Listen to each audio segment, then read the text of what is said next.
Hey everyone, and welcome. We're diving into the world of AI today, which seems to be everywhere we look these days. It really does, doesn't it? And it's no surprise, given all the buzz and excitement around it, but it's also important to look beyond the hype and understand what's really going on. Exactly. And that's what we're here to do today, to take a closer look at how AI actually works, beyond all the headlines. And we've got a great starting point for our deep dive today. Caleb Briggs' new book, The AI Conundrum. It really gets into some fascinating questions about AI. It really does. Briggs doesn't shy away from the big questions, does he? And one of the things he tackles head on is this idea of AI's intelligence. Because for all its accomplishments, AI's intelligence isn't quite what we often imagine. It's not like AI is about to become self-aware and start writing its own sci-fi novels, right? Yeah. Even though Briggs talks about that AI that was designed to act like Philip K. Dick. Right. Like, that's such a great example of how AI can create this really powerful illusion. Because that AI, it could hold conversations, write things, even fool some people into thinking it was the real Philip K. Dick. But it was all about recognizing patterns, not really truly understanding things. Like, think about it. Humans can understand a concept like water, even if its chemical composition is different on another planet.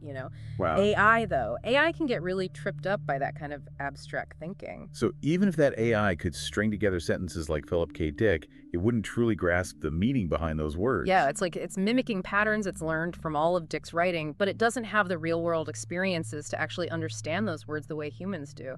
Philosophers even have a term for this. It's called semantic externalism. Essentially, it means our understanding of language is deeply tied to our experiences in the world, and AI just doesn't have that. And this whole language illusion thing, this is where things get really interesting, right? Because you've got things like GPT-3, which Briggs talks about in the book. This thing can write articles and even give interviews, but then it struggles with really basic logic puzzles. It's wild. It really is. I mean, it's amazing how AI can write like a pro and then completely misunderstand simple financial concepts. It just highlights how good AI is at mimicking patterns, but how far it still is from truly understanding things. It's like it's got all the pieces, but it doesn't know how to put the puzzle together yet. It makes you wonder what else it might be misunderstanding, even when it seems like it's got it all figured out. Yeah, it's a really crucial point, especially as we see the AI being used in more and more aspects of our lives.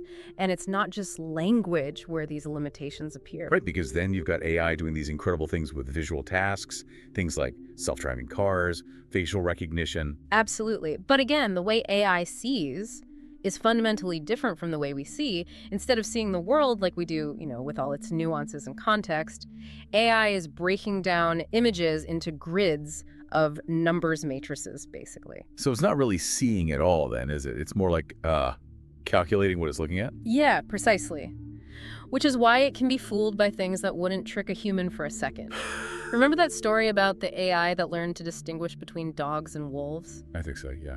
Well, it turned out that it was just identifying pictures with snow in the background because, well, most of the wolf pictures they used to train it had snow in them. Wait, so it wasn't even looking at the animals, it was just looking at the background. Oh. That's kind of hilarious, but also a little unnerving if you think about it. It is. And it just goes to show that AI's process of seeing isn't foolproof and often relies on these kinds of shortcuts. We have to be mindful of that.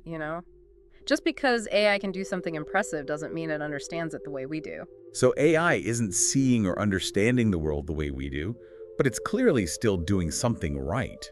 It's finding patterns and making decisions, sometimes even incredibly complex decisions. Yeah, you've got it. At its core, AI is kind of this pattern-finding machine. It can sift through huge, just mountains of data to uncover hidden connections and relationships. What's really amazing is how elegantly it does all this. Like, the core process is surprisingly simple when you get down to it. Elegant and simple. Really, from what I've read about AI, it seems like the opposite of that. I know, right? But one of the core techniques that AI uses is something called gradient descent. It sounds complicated, but Briggs actually explains it in a way that makes sense. Okay, so how does it work? Okay, so imagine you're trying to find the lowest point in a valley, right? I'm picturing it. So you could wander around, going up and down hills, hoping to eventually stumble across the bottom, or you could use gradient descent. So instead of wandering randomly, you follow the downward slope. Exactly. You look around, see which direction slopes downward, and you take a step that way. Then you do it again and again. Yeah. Eventually, you reach the bottom. Okay, that makes sense as a more efficient way to find the lowest point. But what does this valley finding have to do with AI learning? Well, AI is always trying to get better at whatever task it's doing, right? And better usually means minimizing errors. So let's say you're trying to teach an AI to predict a child's height based on their age. You need to feed it tons of data about different children's heights and ages. So the AI uses that data, right? Yeah. And it looks for patterns in that data, like looking for that steepest downward slope in the valley. Exactly. It'll start with a random guess, like drawing a line on a graph of height versus age. And it uses math calculus to be precise to figure out how to adjust that line to better fit the data. So it reduces the error between what it predicts and the actual heights, just like taking a step down into the valley, getting closer to the lowest point. So it's constantly tweaking and refining its model, getting closer and closer to accurate predictions just by following that downward slope of error. Exactly. And the amazing thing is that AI can do this with really complex data sets, with millions of data points, way more than we could ever handle. That's really impressive. But you did mention earlier that this pattern finding thing has its limits. Like, how does AI deal with something it's never seen before? Something that wasn't in the data you used to train it? That's a great question, and it's where things get tricky. We call those edge cases, situations that AI hasn't encountered before. It's like, imagine AI has this huge library of experiences to draw from, but if it sees something outside of that library, it can really struggle. Like an amazing chef who can make any recipe you give them, but then ask them to invent a new dish, and they're lost. That's a really good analogy, and this is where we have to talk about bias in data sets. Right, because if the AI is trained with a limited data set, it's going to make biased assumptions when it encounters something new. Kind of like that example we discussed with the medical AI misdiagnosing Lyme disease in people with darker skin tones. Right. If the AI hasn't been exposed to enough examples in the data it's trained with, it won't know what to do. It's a good reminder that even though AI is processing information so fast, it's only as good as the data we give it. Garbage in, garbage out. Exactly. Which brings up another interesting point about AI memory.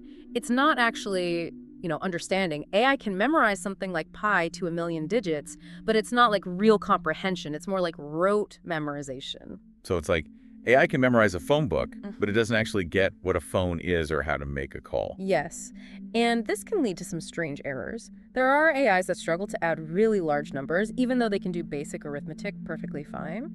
It shows the difference between simply memorizing patterns versus actual understanding. It's almost like AI is this brilliant student who can pass any test just by memorizing the textbook, but then you ask them to actually use that knowledge in real life, and they're totally lost. Yeah, that's a great way to think about it, and it makes you realize how important human oversight is going to be, especially as we start relying on AI to make bigger and more complex decisions. And that brings us to this whole question of AI out in the real world, where the stakes are much higher. Briggs has this really interesting framework for thinking about AI risk. He breaks it down into 3 main dimensions. Okay, so we've already talked about one, precision. How accurate is the AI? What are the other 2? Right. So beyond just how accurate it is, we also need to think about input control and rationale. So input control is basically how much control we have over the information that's going into the AI. Like in a controlled environment, say a factory, you can pretty much decide exactly what the AI sees and experiences. But out in the real world, it's like this free-for-all of data. Like take the internet, for example. Exactly. And that's where things get a lot more complicated, because if you're not controlling the information that's going into the AI, you can't always predict how it's going to react, especially when it encounters something totally unexpected, or even worse, intentionally misleading. So it's like the difference between a chef who has all their ingredients laid out in front of them versus a chef who has to go forage for ingredients in the wild. Right? You never know what you're going to get. Perfect analogy. And it's that unpredictability that makes it potentially dangerous, right? Because people can manipulate AI by feeding it bad data or exploiting weaknesses in the algorithms. Which brings us to that 3rd dimension you mentioned, rationale. Why is it so important for AI to be able to explain itself? Well, because right now, a lot of AI systems are kind of like these black boxes. Like they'll give you an answer or make a decision, but you don't really know how they got there. So they're giving us the Cliffs Notes, but we don't get to read the actual book. We get the conclusions, but we don't get to see the thought process.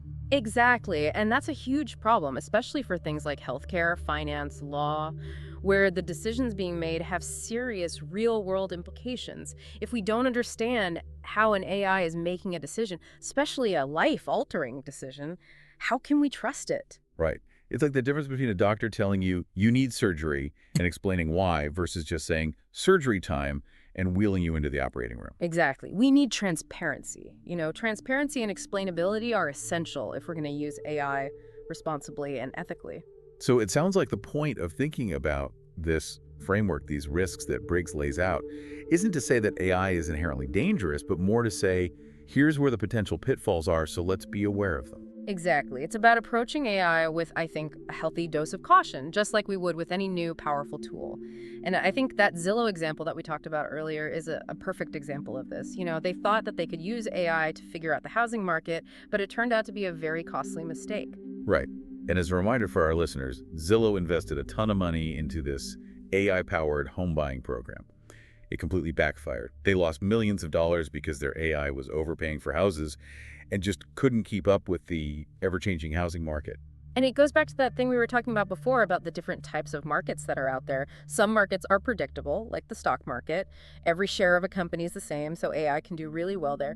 But housing is different, right? Every property is unique. So many factors go into determining the value. It's just way more complex and unpredictable, which makes it much harder for AI to navigate. It's like the difference between checkers and poker. Mm-hmm. Right. Checkers is all about logic and strategy. AI can handle that.